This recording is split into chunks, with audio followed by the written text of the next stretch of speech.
성도 여러분, 수요일 묵상 시간입니다. 오늘은 사사기서 12장 1절에서 15절 말씀입니다. 제목은 이스라엘 공동체의 분열, 이런 제목이 되겠습니다. 지난 주일에 저희들이 기드온과 또 기드온의 아들인 아비멜렉의 이야기들을 살폈습니다. 이제 기드온에 이어서 사사가 된 사람은 입다입니다. 사사기 11장을 보면 사사 입다에 대한 소개가 자세히 나오고 있습니다. 입다는 출생이 조금 불운했습니다. 어머니가 기생 출신이었는데 이제 본부인의 자녀들로부터 많은 그런 멸시를 당하고 자랍니다. 또 마을 사람들도 입다를 늘 손가락질을 하게 돼서 입다는 집을 나가서 많은 불량배들과 어울리고 거기에서 또 굉장히 싸움을 잘하는 사람이 됩니다. 그런데 이제 그때 입다의 지역, 그러니까 길르앗에 암몬 자손이 쳐들어오게 되죠. 길르앗의 장로들은 이제 암몬 자손을 막기 위해서 큰 용사였던 입다를 찾아가고 또 입다에게 그들을 위해서 싸워줄 것을 요청을 합니다. 입다는 그들의 요청을 듣고 그 요청을 받아줄 때, 그리고 전쟁에서 승리할 때에 자신을 길르앗의 우두머리가 되게 해주겠느냐 이렇게 흥정을 하고 또 그렇게 해주겠다는 말을 듣고 전쟁에 임하게 됩니다. 어쨌든 여러 가지가 참 부족한 사람이었지만 하나님께서는 입다에게 하나님의 영을 부어서 전쟁에서 크게 승리하게 하십니다.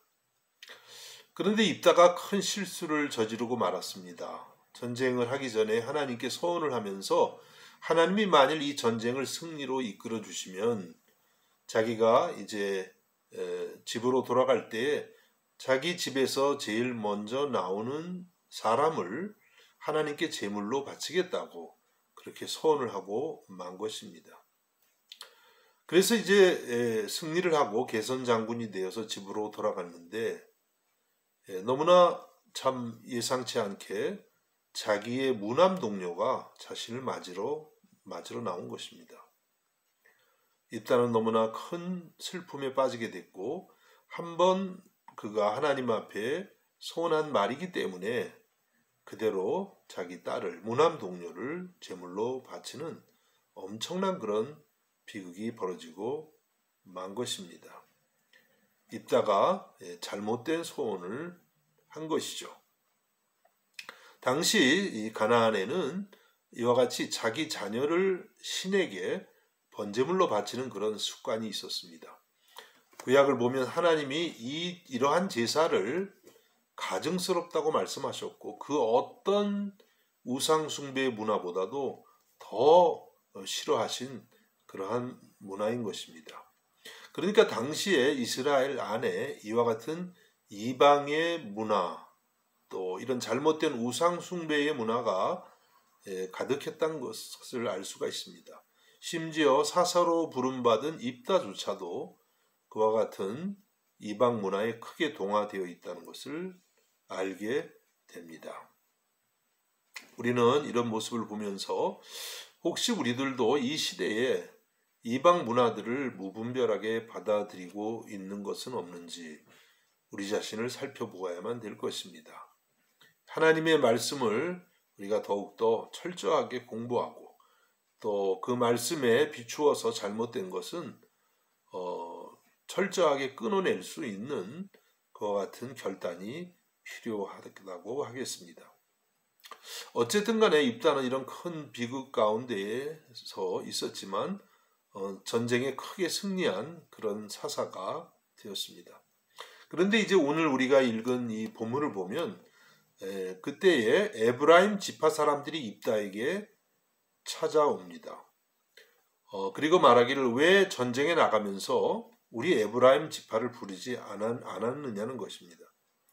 그러면서 입다의 가정과 또 그 가문들을 전부 불살라 버리겠다고 그렇게 위협을 합니다.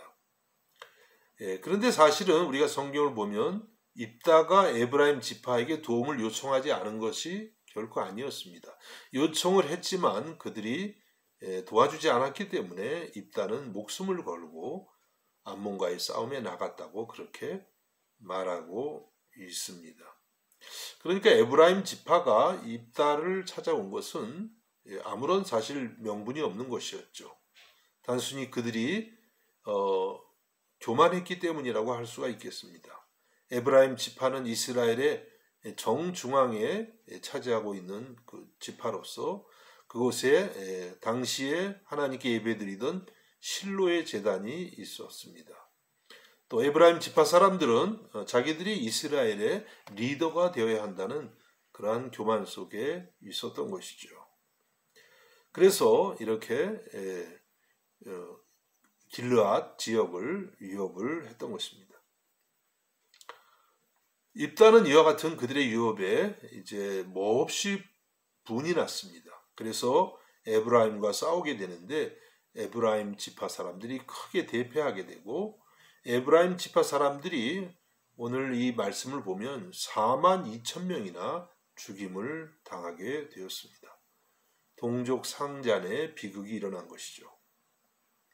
하나님께서 이스라엘을 부르실 때 12지파를 부르신 것은 그들이 하나의 공동체, 여호와 하나님을 중심으로 하고 하나님의 말씀을 중심으로 하는 하나의 공동체가 되어서 가나안을 정복하고 이 땅에 하나님의 나라를 합력해서 이룰 것을 요청을 하신 것입니다.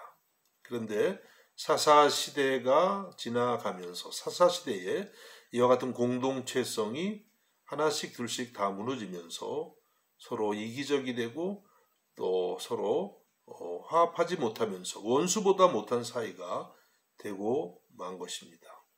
사사시대의 비극입니다.